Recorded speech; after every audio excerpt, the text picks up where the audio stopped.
things are made from one, and in the end, all things return to one. In other words, one is all. Indeed, and all is one as well. All is ultimately of the one. So if all is not included in the one, then all is nothing. You have passed. The simple one showing how it all connects and how, you get the story and everything when you tap into the etymology. And when you use the law of correspondence, where you look at the body as the equivalent of being, within earth or on earth or in another body, a body within a body within a body, on a fractal level. But just here, the lower Tian is known as the Cauldron, lower Tian at the navel point. Now, before even getting into some of this, the video I did on breaking down the etymology of the word divine and basically, all the connections to Mount Meru and the navel area, basically the umbilical cord, check out that video though, breaking down the etymology of divine or divine timing to get into that. And then also with this connection with the Pisces and the etymology of Pisces, I did a video called 9 to 5 and dealing with the Pisces energy. But basically, when you break down the etymology of the word Pisces, it also goes into the process of meaning, to distill, things like you're distilling spirits or like creating alcohol in essence. Because, alcohol in essence is connected to spirits, so the process of distilling spirits, and in so many ways, when you're distilling spirits, it's going to be done like, in a cauldron or a pot, or something of that nature. And again, the connection lower Tian is also known as the Cauldron, because in this higher level Taoist meditations, it is the place where we gather, blend, and cook the various energies of the body, mind, and spirit for spiritual transformation, And again, no coincidence that the Pisces energy represents, that spiritual transformation energy. It's the last of the archetypes. So it understands all the positives and negatives, all the types of traumas that all the other beings been through, That Pisces energy, represents that, and connected to that Christ energy. Of course, not the way that Christianity speaks to it, but still, again, like a little cauldron or a pot, to distill the spirits or the soul, and again, soul of the foot. And no coincidence that, again, the feet is connected to Pisces energy. And again, looking at the body, tell a story where, in essence, the feet, most of the time for you to, and even when you sit, like the only time your feet really gets a rest is when you laying down sleeping, and so uniquely is that, it's like the Pisces energy is always working.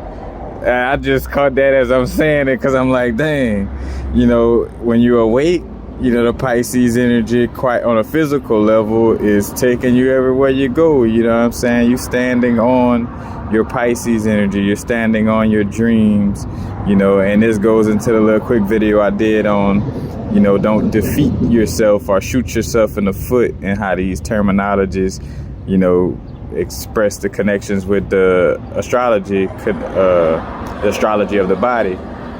But again, like the Pisces energy, we standing on it physically in the daytime, and the only time this part of your body, or the Pisces physical part of your body, gets to rest is when you go to sleep.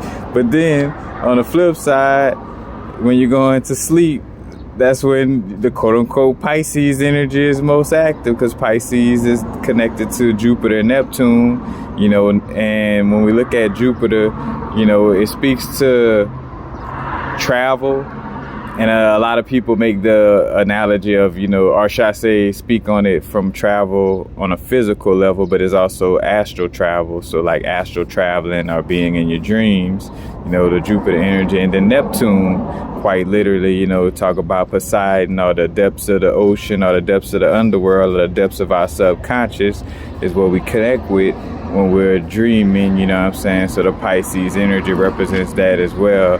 And also, other than the Pisces energy, the 12th house energy, in essence deals with, the subconscious and quote unquote hidden enemies, because it's, those self-sabotaging things in the depths of our minds, that could, if we're not aware of how to take care of it internally, could turn into, hidden quote unquote enemies externally. It's like the Pisces energy is always, on duty. And that's another way you could see quite literally, the Pisces energy, like always, quote unquote working, but just always doing something, whether it's in the, when you quote unquote awake and it's holding you up, because you're having all the pressure, all the weight of the body is on the fish. And this also goes to the analogy of the serpent, Ananda Shisha, if I'm saying it right. When you look up the picture of the cosmology of the universe, when you look at it from the perspective of Vedic or Hindu tradition, it's basically like Vishnu sitting at the bottom of everything, and he's sitting on top of Ananta Shisha, which is a serpent, and that serpent known to like carry the burden, all the burdens of the world. Since our body is like a whole little universe or world, our feet is, carrying that burden, or just carrying that weight, should I say, of, the world, And also 12th house energy deals with karmic debts, and carrying the weight of our past deeds, and why we may even feel like we should be quote unquote martyrs of the Pisces energy and try to save the world because of, due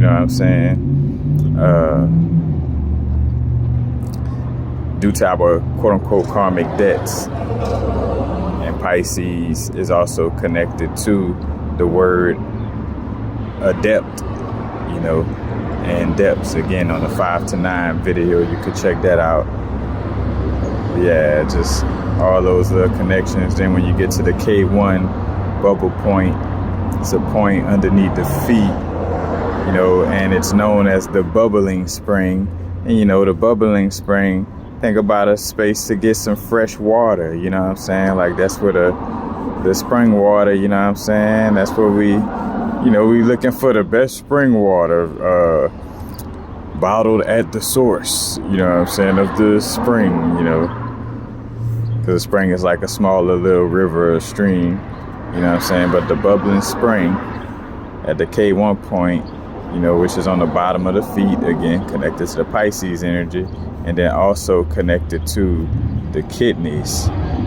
So the kidneys connected to this point, and the kidneys are connected to fears.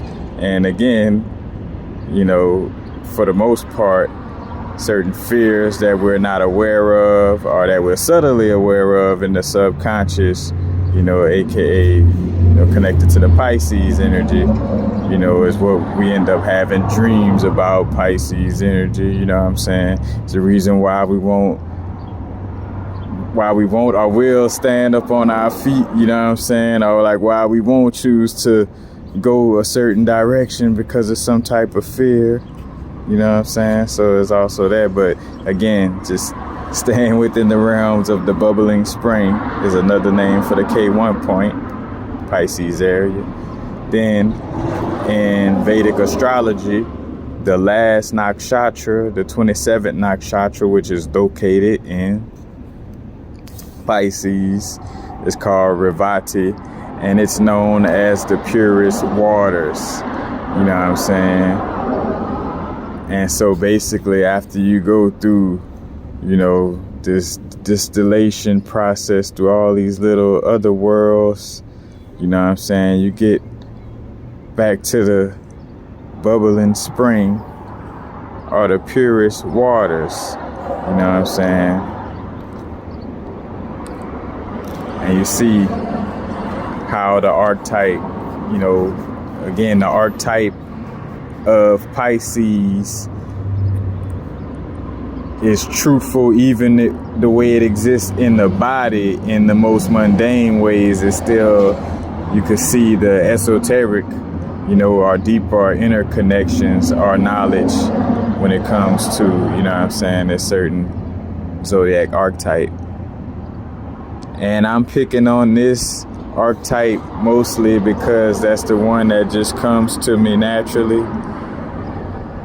Because now more than ever, we're definitely in the space of like, hey, if you don't naturally, you know, whether either you studied this, you know, a lot, or you naturally aware of it, but definitely don't be out here, you know what I'm saying, trying to teach or speak on things that you're not, you know what I'm saying, really familiar with in that sense. You know what I'm saying? I'm laughing, but it's, you know, that's something that's, you know, that's real in the field, quite literally. But yeah, I just wanted to share that with y'all. Again, just another way where you see how anatomy is mythology by law. You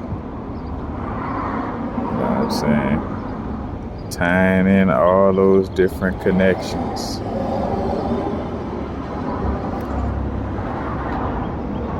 But peace. Now is the vibrate. Y'all know what it is.